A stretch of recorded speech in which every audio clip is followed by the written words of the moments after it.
Hey guys, welcome to my channel. So my name is Sam. Every single Tuesday and Thursday at 3 p.m. Eastern Standard Time, I do post more and more videos. So make sure that you guys subscribe down below if you're not already. And if you are, welcome back. But if you are coming here for the first time, just want to tell you a little bit about what we do here. It's pretty much just like motivational stuff. So motivating you to clean, organize, declutter, motivate you within your work, motivate you to eat well, pretty much just motivation overall. So if that interests you, make sure that you hit that subscribe button. But without further ado, let's just jump right in.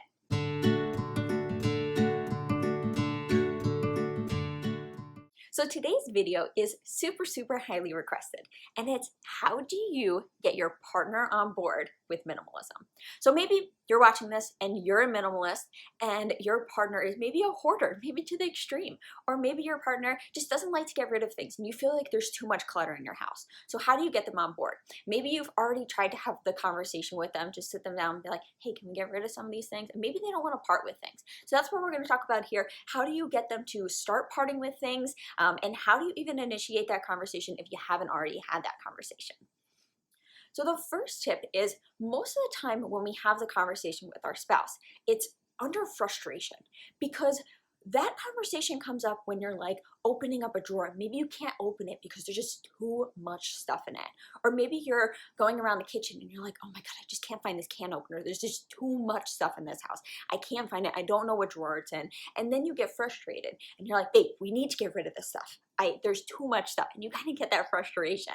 So if that's you and you felt that frustration right there, then don't have the conversation in that mindset. It's not going to go well.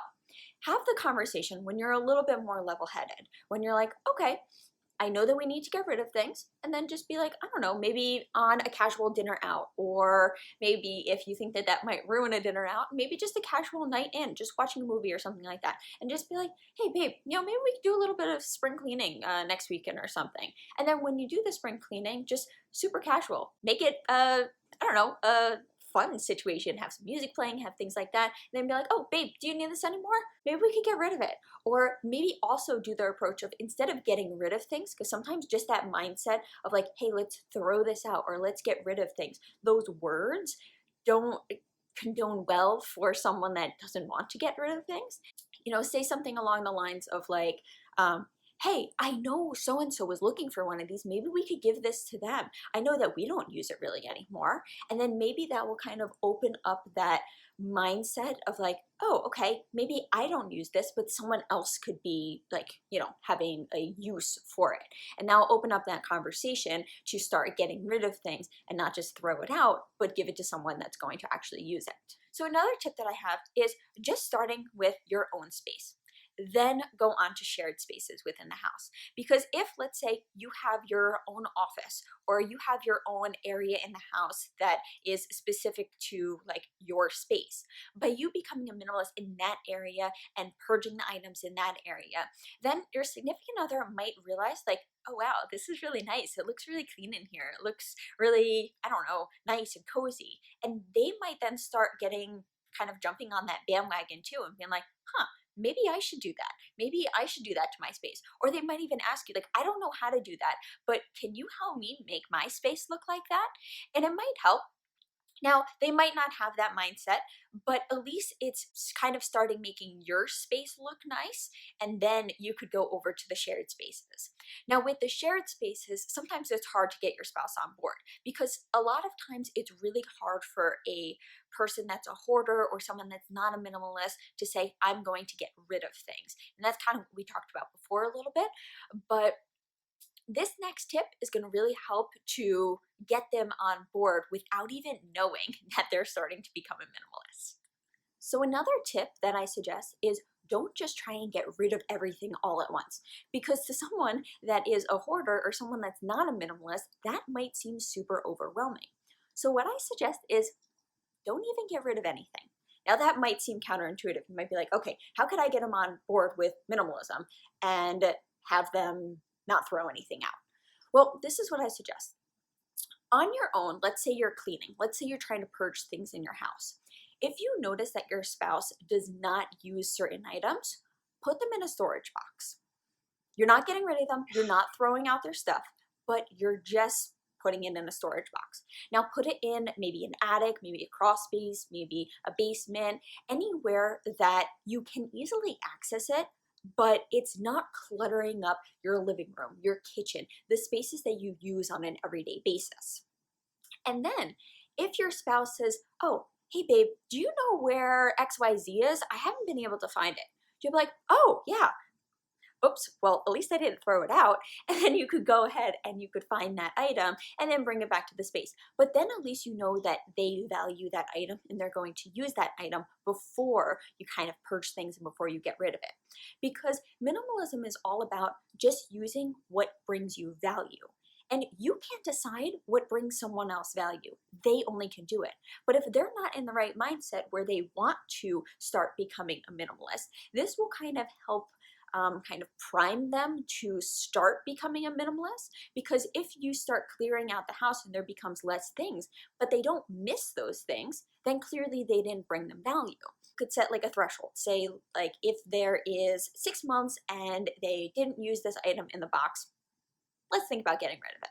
6 years, 2 months, whatever that threshold is, make that and say, okay, if after that time they don't use it, that means it didn't bring them value, maybe we could start getting rid of it.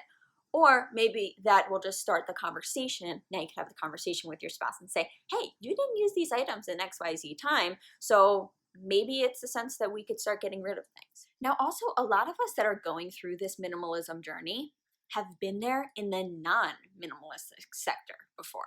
So try and always put yourself in their shoes. I know it might be hard because I know maybe now that you are a little bit more minimalistic and now your house is getting a little bit more clean and you're feeling really good about it. Or maybe the opposite. Maybe you're just so frustrated with how much stuff there is in your house that you're just like, there really needs to be a change. But you've been there.